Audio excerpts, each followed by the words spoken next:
So yun mga idol, dito wala tayo ngayon mag-assemble ng skydrive natin. Kasi una, troubleshoot natin to is ayaw talaga siya umandar. Kahit padjak tayo ng padjak, ayaw pa rin yung umandar mga idol. Tapos parang lumambot yung ano niya dito. Pag iniikot natin, lumalambot siya. Ngayon nung chinik pala natin mga idol, itong timing chain ng skydrive natin, yan, baklas na to siya. Itong timing chain niya mga idol is natanggal na siya. Kaya pala kahit na anong padjak natin is ayaw umandar. Hanggang sa binaklas na natin yung buong makina niya. Pakita ko sa inyo mga idol na yung timing chain niya is natanggal na.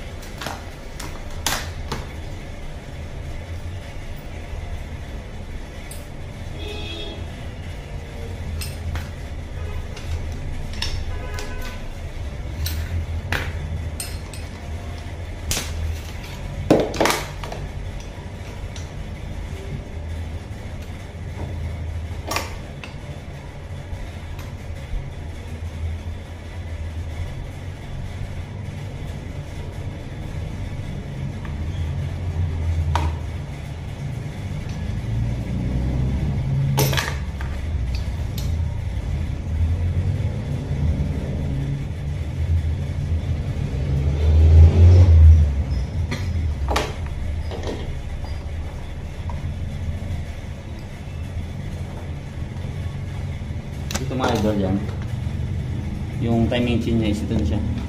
Ayun, mahalo na sa gilid yan. Tapos mapapansin nyo wala na siya masyadong langis. Kasi kahit na anong padjak natin is hindi na siya nakakabit yung timing chain. Dito na siya nakalagay. Hindi na siya nakapag-pump ng langis kaya wala talaga siyang langis dito. Tapos nung chinik ko naman is yung problema pala mga idol dito yan. Ito yung sa tensioner niya. Sira na yung tensioner niya mga idol. Ito yung tensioner niya. Sira na to siya mga idol. Kasi kahit anong pihit natin ito, wala na talaga siya. Yan. Umuusod lang siya. Yan. Kahit bitawan natin ito ng screw yung pagpihit dito mga idol yan. Sira na talaga. So papalitan na lang natin ito siya. Tapos ito tingnan nyo mga idol yan. Labas na yung spring dito sa gilid. Kaya yung gagawin ko dito is ito. Tatanggalin natin to, tapos tanggalin muna yung sticker para makita natin yung dulo ng timing chain na papalitan natin mga idol. Ay yung timing chain, hindi naman natin siya papalitan mga idol kasi wala pang budget yung may-ari nito. So ang gagawin ko na lang, tanggalin ko to, tanggalin ko dito. Yan.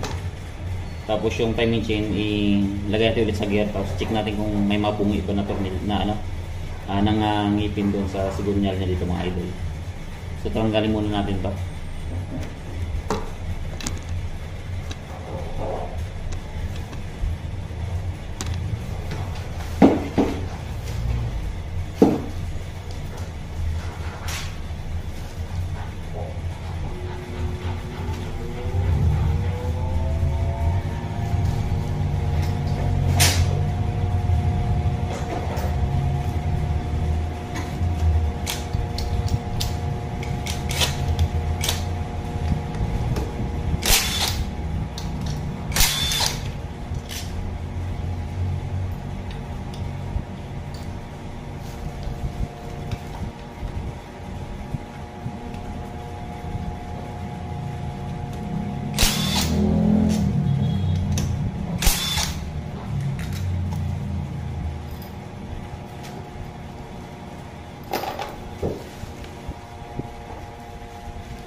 So ito lang mga idol, wala na to siya masyadong langis kasi tinanggal ko na to siya bago tayo bumili ng tensioner, kaya chinik muna natin. Kaya ito natanggal na to siya mga idol. Kaso wala na tayo tools na pagtanggal. Kaya ngayon ko na siya nabila ng tools para tanggalin dito sa loob yung sticker.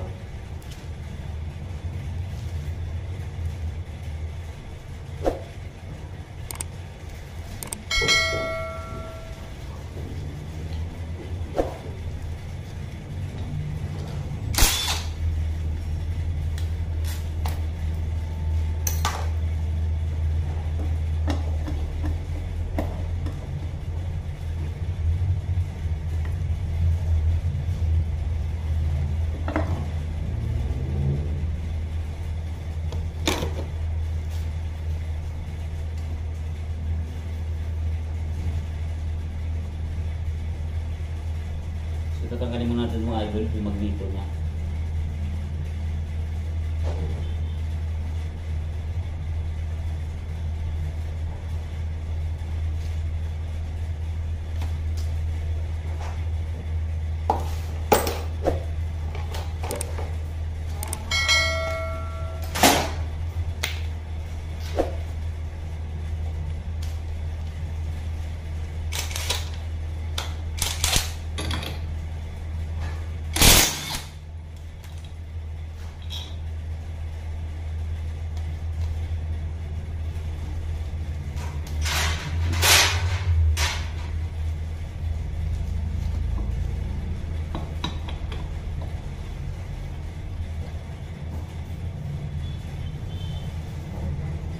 Gamitan natin ng magneto puller mga idol.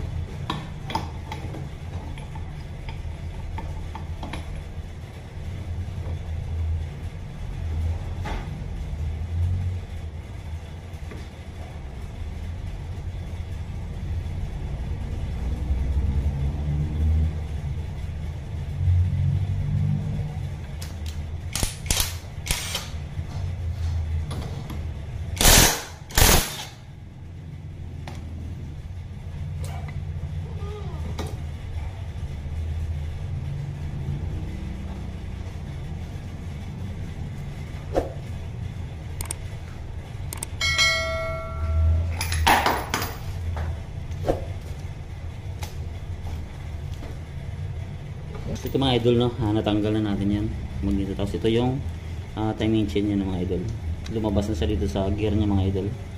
Yan. Tapos tinignan ko lang to yung ipin niya dito mga idol, wala namang bungi. Tapos itong timing chain kinabit ko na lang siya dito. Yan.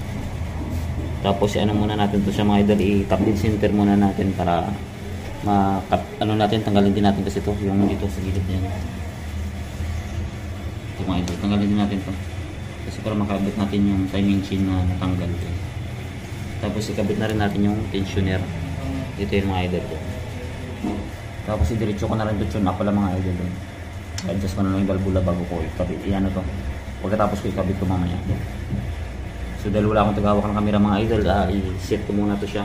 Top dead center ko muna, tapos i-set natin yung cams dito. Yan. I-timing natin siya.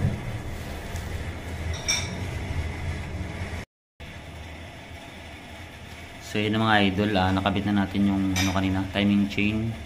Tapos yan yung natin, tensioner, nakabit na rin natin. Yan. Tapos ito na to mga idol, dito naka top dead center na. Yan. Tira natin makita yan. Ito yung marker niya mga idol yan.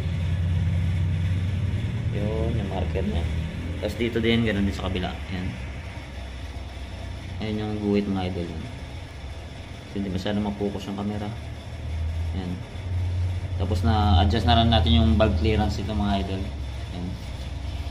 Yung dito 0.08, tapos dito 0.10 lang. Yan yung gamit natin. So ikakabit lang natin to. Ayan na mga idol, nakabit na natin yung cover. Tapos hindi na natin to ma-road test kasi gabi na. So hanggang dito na lang muna yung video natin mga idol. Maraming salamat sa suporta at saka maraming salamat din sa nanood ng video na to. Sana makatulong din to sa inyo mga idol. So hanggang dito na lang yung video natin.